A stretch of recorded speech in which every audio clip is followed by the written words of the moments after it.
us, there's nothing like playing in Notre Dame Stadium. With our fans, with our student body, being here in South Bend, Indiana, we truly believe that we have an advantage playing at home.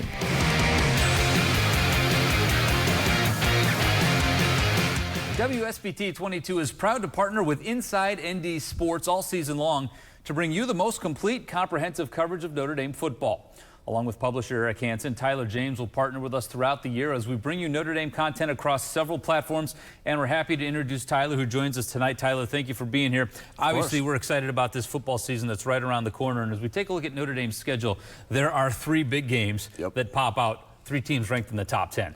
Yeah, Ohio State, USC, and Clemson. I think you can put those 3 games up against anyone else's 3 best games on their schedules. And the fact that Notre Dame gets 2 of them to come here is certainly helpful, but it's going to be a lot of primetime performances and some big moments for a Notre Dame team that has some guys coming back, but needs some guys to step up in those big moments as well. Obviously, the Ohio State game last season at the Horseshoe, first game of the season, feels a lot different than this year's game now that it's mid-season. Marcus Freeman won't be coaching his first game as head coach. I feel like maybe that's, I don't want to say winnable, right, because it's going to be a hard game, but maybe less difficult than a year ago? Yeah, I think what makes the game most winnable is that they don't have a starting quarterback that's coming back. And I think it would be helpful maybe in Notre Dame's perspective if it was like last year where Ohio State would come into Notre Dame to start the season with an inexperienced quarterback.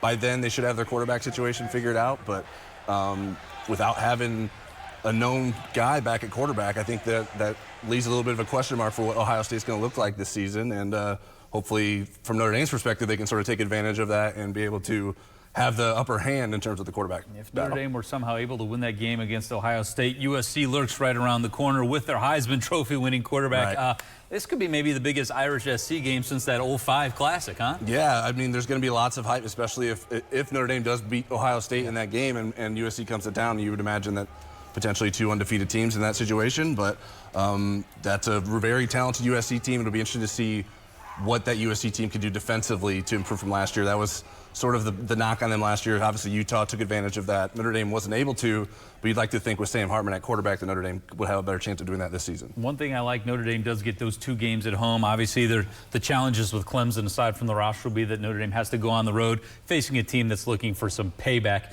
We know those 3 games are going to be the tough. Outside of those 3 top 10 opponents, what game on the schedule worries you the most? Duke, which I think is a little bit strange because you don't think of Duke in high-level football, but Mike Elko, a former Notre Dame defensive coordinator, the head coach there, has got that program going in the right direction. You're coming off the Ohio State game. I just think you got to go on the road. I think there's some elements there that make you a little bit nervous about going into Duke against a team that maybe you underestimate. I would think that Notre Dame wouldn't, but there could be some trouble there. And one thing we do know that the schedule is loaded enough that if the Irish were to go 12-0, they are in the playoff. Do you think there's enough meat in this schedule for an 11-1 team to make the playoff? I think so, as long as those top 3 teams end up being top 3 teams, as long as the bottom doesn't drop out of Clemson or Ohio State. I think as long as you beat 2 of those teams, I think there's a pretty good chance that Notre Dame could still get in the playoff if they only lose 1 game. I'm Pete Byrne from WSBT-22 News. For more Notre Dame stories, like and subscribe to the WSBT-22 YouTube page. Thanks for watching.